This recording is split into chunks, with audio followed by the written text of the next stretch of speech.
So the next section, section 2, is an overview of the turn sequence. It basically covers the sequence step by step with a brief description. I'm not going to go into that right now because that's much better shown by putting troops out on the board and actually showing you how a turn works. So we move to section 3. Section 3 is command and control. As I said, command and control is the heart and soul of La Petite Armee.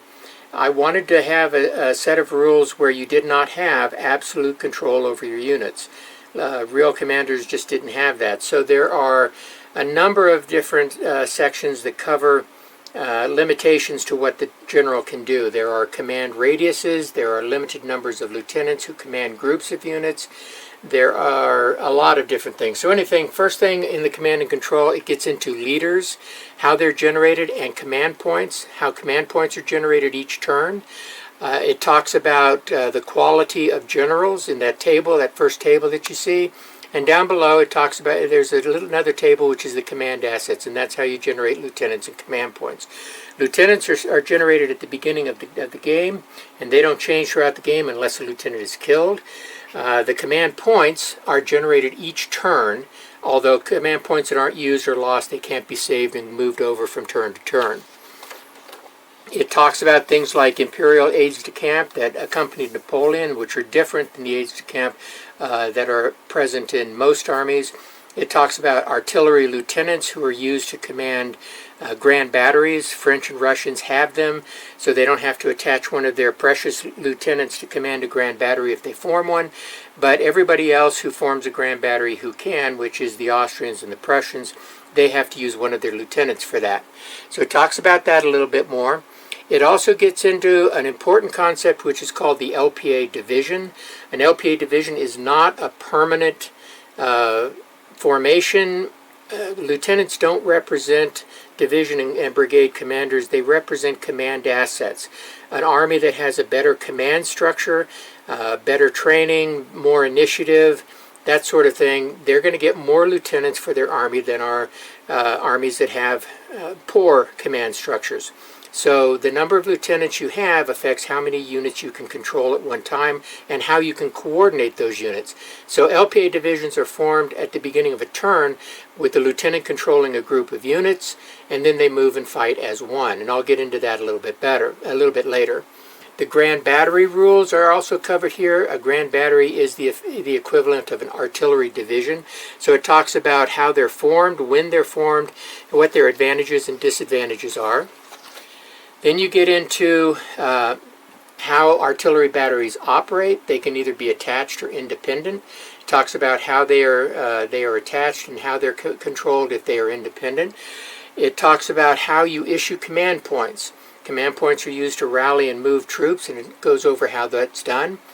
Next, it goes over, there's a fairly detailed command and control illustration showing the general with his fictitious army. He's got his command radius out there. He's got lieutenants on the board commanding groups of units.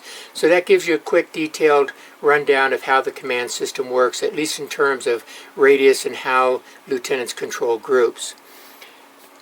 There's also a command response table. If you order a unit to move, it doesn't necessarily move the way you want it to. You're going to have to roll against the table to find out how active that unit is. It can get from 1 to 3 actions. Each action represents a specific distance it can move or a change of formation. Now this has changed a little bit in some later versions of the game, but it still is basically the same. So it's possible for you to order a unit to move and have it withdraw instead. Or order a unit to hold position and it rolls a really good command roll and ends up charging because the local commander decides that he knows better than you did about what needs to happen locally. So the command response rule again takes some of the control away from the general, and you sort of have to plan for that. You have to plan for the unexpected, for a unit that withdraws when it's not supposed to or charges when it's not supposed to. There's also a brief section on unusual command situations.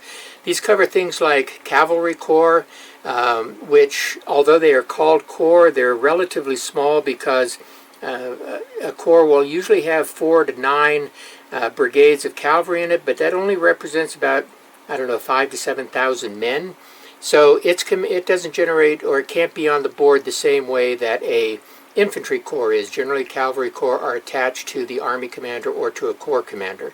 It also covers what happens with independent divisions and what happens if you have a very small corps on the board. All right, the next section. So the next section covers movement. It talks about the rate of movement. As I mentioned earlier, you're going to roll for how active your units are. They're going to get from 1 to 3 actions, and each action is a certain move, a distance that's allowed. And it also talks about how you change formation, how you wheel, sidestep, things like that. So it covers all of that in the movement section. There's also a table for movement modifiers, moving through rough terrain, up hills, crossing rivers, things like that. The next section covers, again, changing formation and facing. Most of the time that's done using an action. And it covers passage of lines.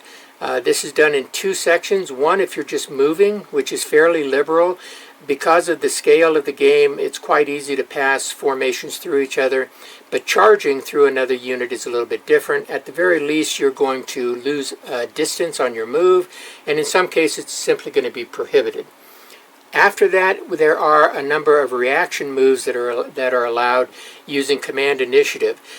We use a move-counter-move system. It works. I've played dozens and dozens of games using these rules, and most of the time it works just fine, but there are going to be situations in a move-counter-move where an enemy force can just sort of move around on your flank, and there's nothing you can do about it. But in this case there is, because there are reaction moves that you're allowed to do. So basically that's the local commander seeing what's happening and taking some action to address the situation. He may change formation or facing to address a flank attack.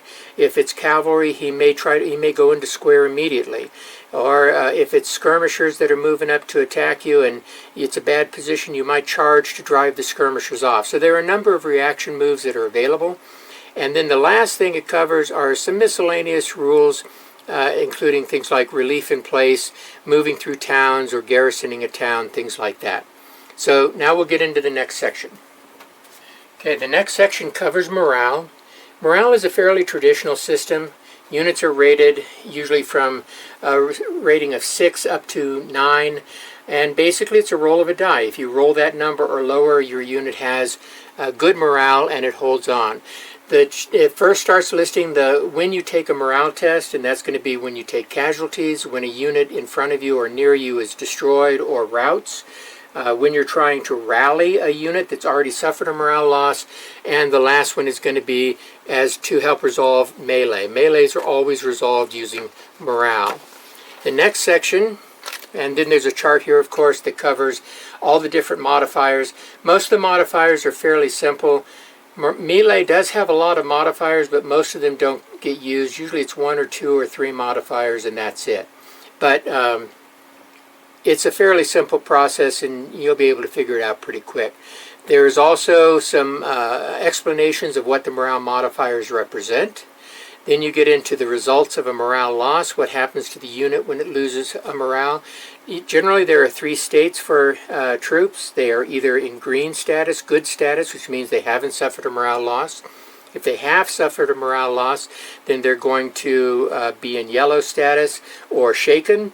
And if they suffer another morale loss before they're rallied, they will go from shaken down to broken, and they will basically start to rout off the board. But it covers what the results of the morale loss are, and then it gets into how you rally a demoralized brigades. Again, this is done using command points. How expensive it is depends on how far that unit is away from the corps commander, but command points are used for the rally, and it shows the results of that.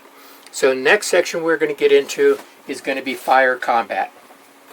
So fire combat covers both small arms fire and artillery fire. Most of the time this is from distance. The scale of the game is fairly close. The firing ranges, especially for infantry, are pretty long, much longer than they really would be historically. But that's because the way I see combat is it breaks down into phases. Fire combat really represents what I think of as the attrition phase. It's a phase before you really want to get into some kind of decisive action. So you might be sending a single battalion forward to engage and then pulling it back and sending another one forward and pulling it back. The idea being that you want to keep the enemy pinned, you want to continue to drain him of troops by inflicting casualties, but you're not committing to a full-scale battle at that time. So it covers, first of all, the range of infantry and artillery fire and the arcs of fire, and shows how it's done. And there are templates that are included in the game that allow you to see or to determine arc of fire. It also goes into the fire potential. Fire potential is generated per stand. So a certain number of stands fire gives you X number of points, and then basically it's a 10-sided die roll. Each point is a 10% chance of a casualty. Once you get over 10 points, you've killed one guy automatically, and if you have any points left over, you have that percentage for a second casualty. For instance, if you had a brigade of infantry and a battery firing, and let's say they had 14 points of fire total, that would be one man killed, and then a 40% chance of 4 or less to kill the second guy. So the fire potential, fire combat potentials are listed there by unit type. Basically, that's just going to be infantry and artillery. In the basic rules, or the 4.1 rules, horse cavalry units do not have any fire potential, even though they were equipped with carbines. Now in 4.2, I did add a very limited potential for carbines, but like I said, it's pretty limited, and it's with the 4.2 rules, although you could adapt it to 4.1 if you wanted. There's also some bonuses and penalties that are listed on there, showing how your fire might be adjusted.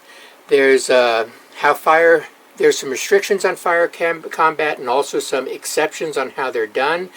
Then you get into some examples on how fire is determined, how you know who you're supposed to fire at, how fire is done when somebody is charging you, things like that. A couple of illustrations these line drawings show. And then finally you get into there are fire potential modifiers that are going to affect you based on, usually it's the target state. The target might be in some kind of cover, or he might be in a formation that's going to benefit you or penalize you, something like that. So that's covered. It talks specifically about what you do when you're doing counter battery or firing at artillery. And then it gets into what's called a firefight. As I mentioned, the normal exchange of fire is just for attrition purposes. But in LPA, you have two ways of trying to achieve a decisive result. One way is to charge. Charge puts you into a physical contact with the enemy, or what's represented that way, and it creates a situation where there's going to be more casualties, and somebody is going to lose that melee and be broken and run away. Firefights are similar. Whereas in the normal game, you get two chances to fire during a turn. After your move, it's going to be defensive fire, offensive fire, and then when he moves, it's going to be your fire and then his fire. So the moving player always moves second. In a firefight, when somebody moves forward to within 1 inch of the opponent, they are going to exchange fire 3 times, one round right after the other. After each round, there's a possibility of casualties causing morale checks. Units can be broken in the course of a firefight quite easily. So it's a much more decisive way to engage in small arms and artillery fire. There are some rules on how you do it. Those illustrations are provided. And also a charge that fails to go in will devolve into a firefight. If somebody charges you and the charge fails to go in, or you fire at them and stop their charge because of defensive fire, then they're going to halt, and that's going to start a firefight right there. So it's going to be more dramatic, more decisive than the regular fire, just regular small arms fire. Okay, the next thing we're going to get into is how charges work.